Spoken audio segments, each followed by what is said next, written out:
Hoje então, daqui a pouco. Não. Então coloca a comida lá. Mas eu não quero. Você não quer? Não. Por quê? Porque amanhã eu não quero. Só amanhã? Só. Por quê? Porque eu gosto só de comer amanhã agora. Amanhã você vai pra escola. Não. Não? Amanhã não tem aula. Eu acho que vai ter. Não tem. A minha vai demorar.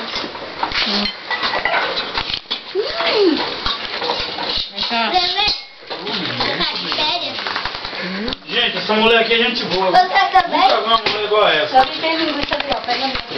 também? Uhum. Você vai botar isso aí. Senta. Que maquitera, Aí, mano, isso aí. Olha. Ô, rapaz, olha o tamanho das crianças que tem ali. Essa irmã aqui, viu, mano? É gente boa, viu? Oi, cachorro. Tá vendo, Manuela? Tô. Aqui. Graças a Deus. A pessoa. O pai mandou. Fala pra ver. O pai mandou, meu. Você é boa, você. O meu marido tá Eu posso comer de boca aberta perto da senhora? Filha, pode ficar lá, então. Vai sentar lá na mesa, tá? Pelo amor de Deus. Que é isso? Você é o quê? Quem fez pra acordar? O que você é?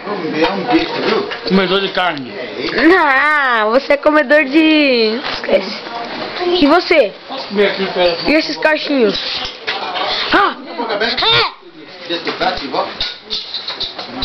Tá piscando pra mim, menino? E esse cara aqui, mal encarado, todo nervosão aí? Tio. É você mesmo? Ó. A câmera. A câmera. E a irmã Quitéria aqui, comendo comida. Comida tá... Não, Pedro, eu não quero filmar sua cabeça. A comida tá boa? A comida está boa, irmã Quitéria. Tá joia.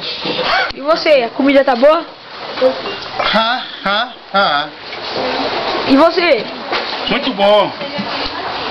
Você que está aí do outro lado, que possivelmente vai ver esse vídeo pelo YouTube, vem pra cá, tirar o estresse, comer comigo, cara, que delícia. Tá bom então, eu vou comer, tchau. Resenha, canguru, é?